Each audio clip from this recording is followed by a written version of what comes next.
Hey my survivors, ready to dominate the frozen tundra and crush your enemies in Whiteout Survival? You asked, we delivered. This video packs a punch with insider tips and tricks from a PvP pro with over 100 million kill points. Introducing the legend himself, Goofy Beater of State 21, leader of the Zero All Pandas Alliance and official game moderator. He's not just a talker, he's a walking, talking, ice-shattering machine. I have personally seen him in action and the man is a goat. This video is your ultimate PvP guide. We will do Q&A format. Get straight to the point answers to your burning PvP questions. We also have timestamps. Jump to the specific sections you need fast. Insider tips. Learn the secrets the pros use to gain the upper hand. Dominate in war. Go from frostbite noob to gigached in no time. So grab your favorite hot cocoa, buckle up, and prepare to conquer the PvP battlefield. Bonus, stick around for some epic gameplay footage featuring Goofy Beater in action. Don't forget to like and subscribe for level up your Whiteout Survival gameplay.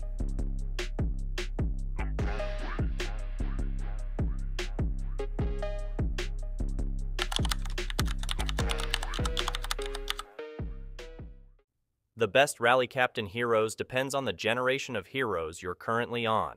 For rallying, in Gen 2 it is Geronimo, Philly, and Alonso. In Gen 3 it is Geronimo, Mia, Greg. In Gen 4 it is Geronimo or Amozi, Reyna, Greg. In Gen 5 it is Hector, Reyna, or Nora.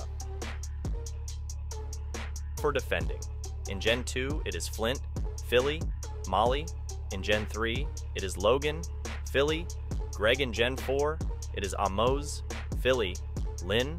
In Gen 5, it is Hector, Nora, Lynn. Geronimo is a staple for rallying due to his highly offensive base skills and his widget being a rally widget for infantry. Only him and Natalie have a rally widget for infantry, and he is better than Natalie. He is outclassed once you get to Hector, though. For the other choices when rallying it is either due to them being the best hero at the time, or because they have a strong rally widget. For defense, it is a bit more complex. In Gen 2, it is fairly simple. Flint and Philly are the best heroes at the time, and Molly has a defensive widget. In Gen 3, we use Logan and Philly and Greg to massively boost the HP of our defensive units, even though Greg does not have a defensive widget. His third skill increases HP by 25%. In Gen 4, we replace both Logan and Greg with their upgraded newer Gen counterparts, Amos and Lynn. These two make for a very strong defensive team. In Gen 5, things get interesting. Hector becomes, and Nora become the best attacking and defensive heroes though, because they have defensive widgets. Defending in Gen 5 is much stronger than attacking. For spenders, I would recommend Mia, Amos, and Gwen. Mia has a lot of random chance in her abilities, but I've seen her do amazing things against stronger heroes due to how strong her abilities have the chance to become. Amos is an extremely strong defensive hero with his abilities reducing damage taken by 70%. He has some interesting use cases when using him as a rally joiner. Gwen is one of the best rallying marksmen in the game. Her skills heavily emphasize using her when attacking, and she becomes incredibly useful when doing solo attacks that don't benefit from widgets. When reading battle reports, there are a few areas of interest that I will illustrate with photos. In this first photo, it is important to note a few things. In red, it shows how many troops each side has in total compared to each other. Troop quantity has a major influence on the battle results. In this battle, you can clearly see I'm outmatched. Luckily, it was Frostfire mine, so I didn't have any losses. In blue, you can see what I just spoke about. Losses. Losses aren't permanent troop losses. Those troops listed there are killed in battle and you lose them forever. Be careful not to get losses. They only happen when attacking other players' furnaces. When your hospital is full or when attacking LVL4 facilities in yellow, we have survivors. This shows how many troops are left alive for the surviving side. This is important for battles around buildings so that you know how well you did, and if the building is weak enough to be attacked solo. In the second photo, we have two sets of comparisons in blue. We have the chief gear and charms being compared between yourself and the enemy. Ideally, you want a battle player similar to your own strength, and not someone much stronger like I did. In red, we can compare our own heroes and hero gear versus the enemies. Again, it's important to know your opponents, and if they are beatable or not. This is also handy to see if your opponent is using their weaker heroes with bad hero gear. You can use that to your advantage and attack them with your main heroes. In the third photo, we have some more comparisons in blue. We have the troop power comparison, which shows which side has the stronger infantry, lancers, and marksmen. Underlined in yellow are your troops, and underlined in orange are the opponent's troops. Again, it's important to assess these so you aren't fighting opponents much stronger than you like I did. In red, we have the troop stat comparison.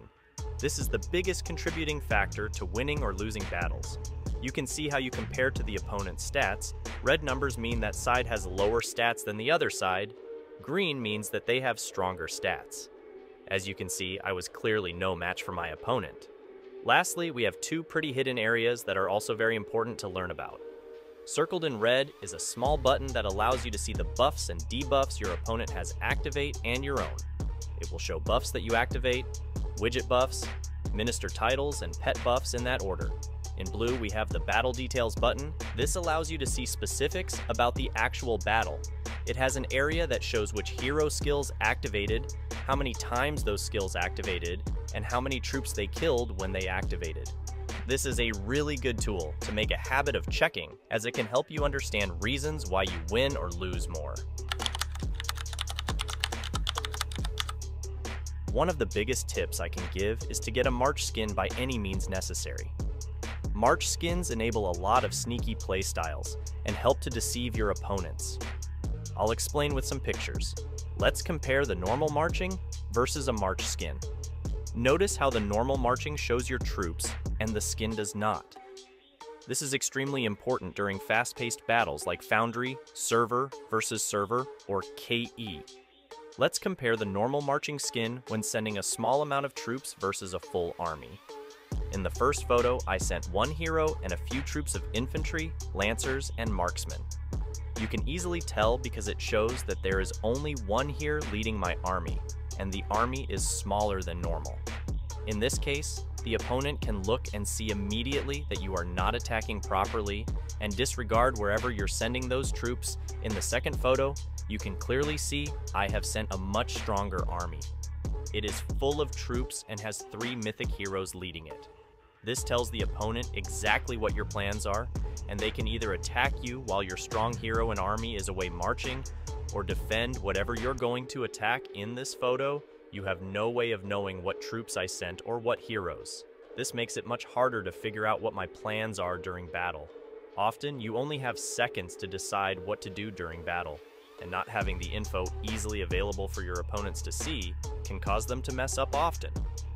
As I said previously, March skins hide your troops and make it hard for the opponent to tell what you're doing. This can allow you to create very interesting opportunities. Say you are fighting multiple opponents at the same time, like in Foundry. You can use a one-troop march to pretend like you're attacking a weaker opponent, and the stronger ones might try to solo attack your base thinking you sent your main heroes away. Then they'll have a nasty surprise waiting for them when they hit your furnace and lose all their troops.